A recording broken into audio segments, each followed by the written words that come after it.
Hi, my name's Neil Sutton, and this is the introduction to my new YouTube series. This is also going to be the first episode in that series.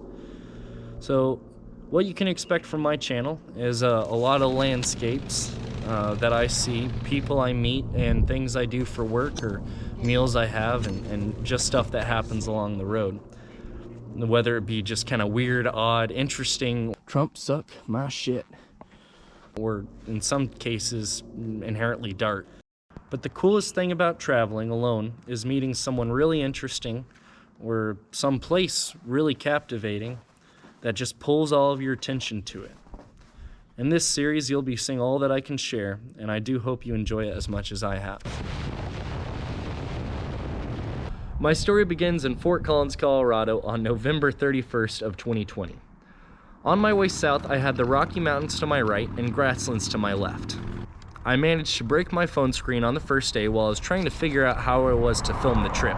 I can't make phone calls off the bottom half.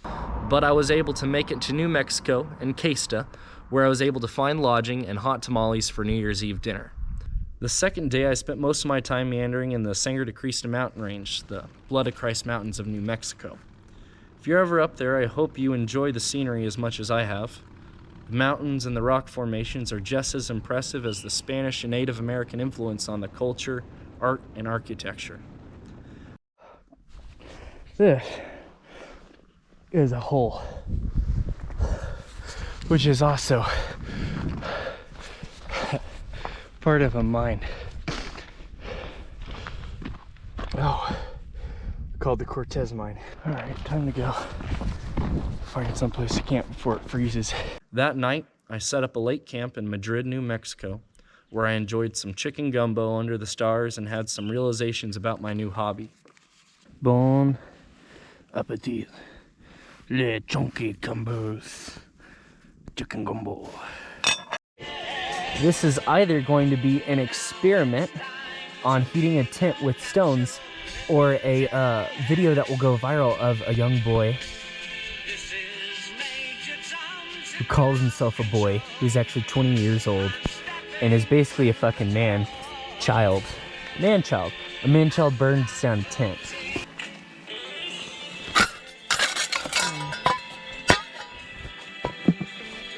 Ooh, this is weird. Look at that, just a nice soggy dangling sock. I shouldn't have bought this camera. This was a bad idea.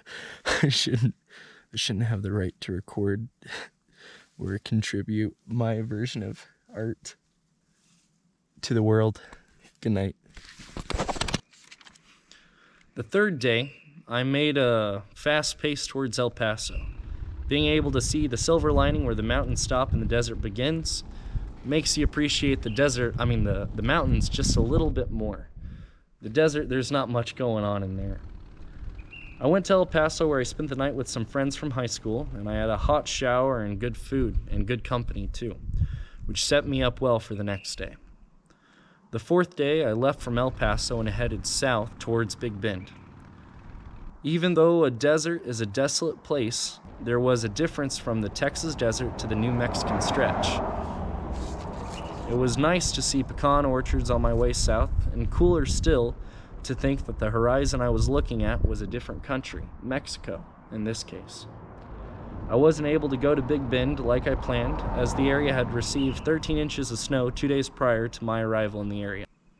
I had a good time that day. The warm weather really made me feel something good, but as the sun went down I had to find a place to sleep. There weren't any parks that I could find to pitch a tent in. In fact, there really isn't much of anything out where I was. But for a vagabond like me, I hit a gold mine. I found 3 abandoned buildings riddled in political commentary, 40 miles south of the closest town and about 30 miles away from the border of Mexico. I don't have much on record about the next day. I woke up, watched the sunrise, and went to explore the one building that I had not checked out the night prior. I'll try to point it out to you on the video here, but when I turned the corner into the building, into the room leading from the entryway, I walked into someone's grave. For lying on a table was the body of an immigrant who made it to her destination, but was killed by the storm that came 2 days prior. If I was allowed by the police to keep my footage from that day, I would show you the steps I took firsthand after seeing something I had never witnessed before. I had no phone reception in the area, so I resorted to flagging down cars and trucks passing down the highway. This didn't work as well as I intended it to, as 30 minutes passed and no one had arrived. I took it on myself to head down the road in order to find some help. This is when I met Joe Hernandez. He was in his Border Patrol truck, dragging tires down the road in order to clear a path so that he and his colleagues could see the footprints left behind by immigrants crossing over. I had told him what I had seen, and from that point on in the day, I had become acquainted with detectives of Terrell County, Sheriff's Department, and a host of migration officers, as well as one Texas Ranger. They told me that she had been a part of a party of 12 that made it across the border 2 days prior uncatched. However, the coyote had called, as they occasionally do, to let the officials know that he had lost 3 of his party in the snowstorm. All 3 of the stragglers had died, 2 of which had been found by the migration police, and the 3rd being found by me. Her bag had been left behind with her, where they had found her ID, and although they didn't tell me her name, they did mention that she was 20 years old and from Guatemala. At that date and time, I was 20 years old myself.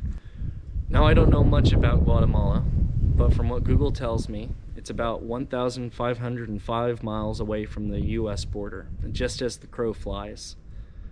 To travel maybe 2,000 miles by bus or on foot, and to die alone in the cold there in the desert really messes me up in my head. No, I don't know her name, and I don't even have a picture of her anymore. But I can't forget her, and I really don't want to. I don't want to talk too much about myself, but when I was leaving my home, I was in a pretty bad place.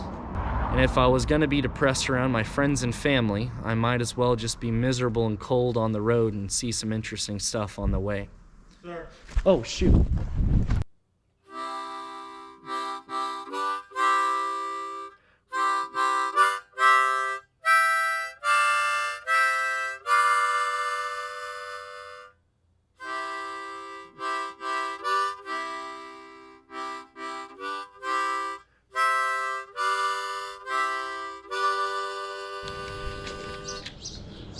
But all the problems I have now seem so much less important, for how can we, the living, complain about being alive? And when I think of her, I wish I could have kept her warm and safe. I wish I could have given her a blanket of mine and a cup of soup. And maybe in return, she would have told me her name and went on living. I can't give those things to her anymore, and she can't give me anything more than a bad memory now. But what I can do is keep on living. I'm gonna keep seeing the landscape. I'm gonna meet all the interesting people I can, and every bite that I bite and drink I drink, I'll enjoy it as best I can for myself and poor Maria. Thank you for watching my first YouTube video, an introduction into my new YouTube series. I hope you enjoyed, and I'll keep you around for more content. Thank you very much, and have a wonderful day.